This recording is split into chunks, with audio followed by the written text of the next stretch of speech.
दोस्तों, hostel life में मजाक मस्ती और रात भर जागने की बातें तो आपने भी सुनी होंगी।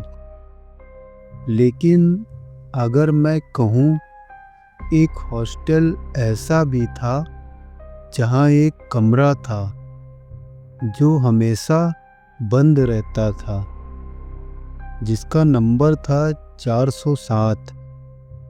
स्टूडेंट उसे श्रापित कमरा कहते थे, क्योंकि जो भी वहाँ गया वो कभी वैसे नहीं आया जैसे गया था। और ये कहानी है एक लड़के की जिसका नाम था सनी। सो हेलो मेरे जिगर के छल्लों, राम राम सलाम नमस्कार। कैसे हो आप सब? मैं हूँ आपका दोस्त भाई मित्र और आप सुन रहे हैं सर्च ऑफ हेवन 0.7, जहाँ हर कहानी में एक डर छुपा है। तो बने रहिए अंत तक हमारे साथ और मेरे चैनल को like, comment, share and subscribe करना बिल्कुल ना भूलें।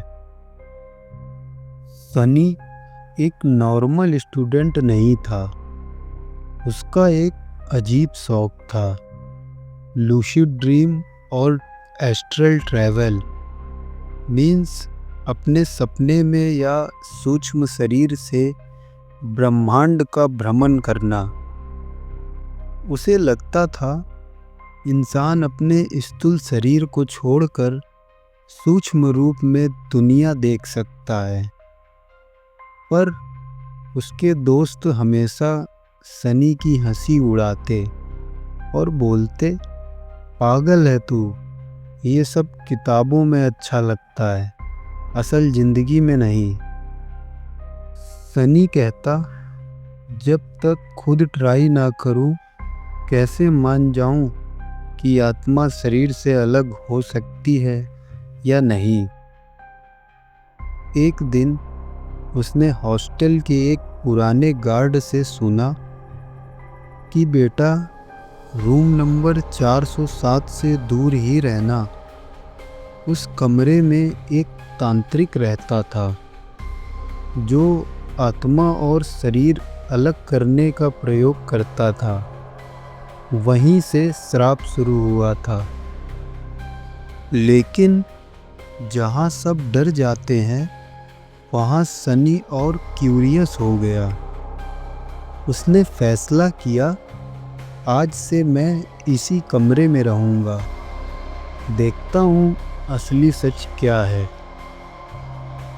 उस रात जब सनी रूम नंबर 407 में घुसा तो उसने तुरंत महसूस किया, यहाँ की हवा अलग है।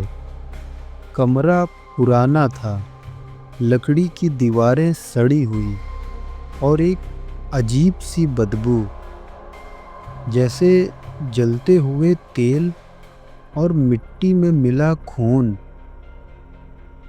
दीवार पे पुराने निशान बने हुए थे, कुछ सिंबल, कुछ लाल रंग के दाग। सनी ने अपनी डायरी रखी और मेडिटेशन शुरू किया। रात के करीब 12:30 बजे जब पूरा हॉस्टल सो रहा था, सनी की सांसें धीमी हो गई। उसने महसूस किया जैसे उसके शरीर भारी हो रहा है और फिर एक झटके में सब हल्का। उसने आँख खोली और देखा वो अपने बेड पर पड़ा है, लेकिन उसका दूसरा रूप, उसकी आत्मा छत के पास तैर रही थी। क्या ये सच है? मैं अपने शरीर से बाहर आ गया हूँ। सनी के चेहरे पर खुशी थी। उसने नीचे झांककर अपने ही स्थूल शरीर को देखा, शांत, बिल्कुल बेजान पड़ा हुआ था।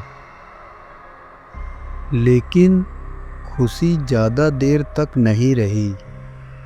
फिर अचानक दरवाज़ा अपने आप धड़ाम से बंद हो गया और फिर एक काली परछाई कमरे के कोने में दिखाई दी।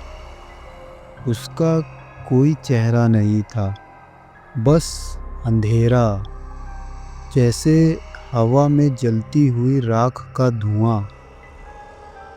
वो परछाई धीरे धीरे बेड के पास आ गई और सनी के शरीर के ऊपर झुक गई और उसके चेहरे को छूने लगी। तभी सनी ने चिल्ला कर कहा, रुको, उसे हाथ मत लगाओ। लेकिन आवाज़ सिर्फ उसी के अंदर गूंज रही थी।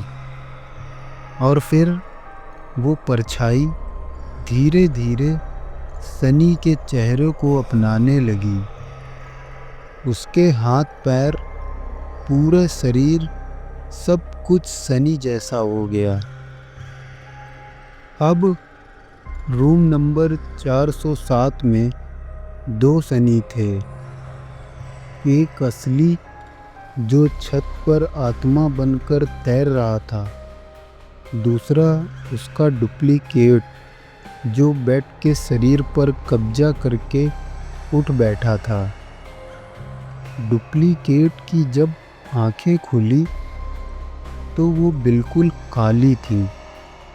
उसने सीधा ऊपर तैरती हुई आत्मा की तरफ देखा और मुस्कुराते हुए कहा, अब ये शरीर मेरा है और तुम कभी वापस नहीं आ सकते।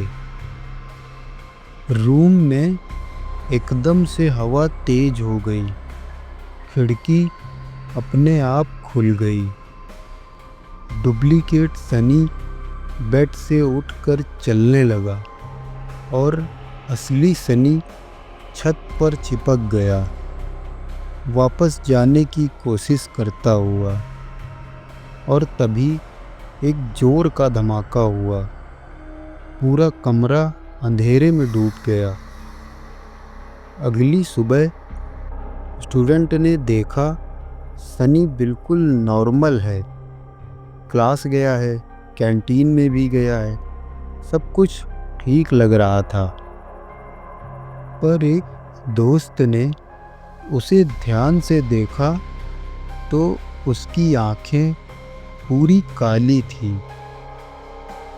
असली राघव अब भी रूम नंबर 407 में अटका हुआ था।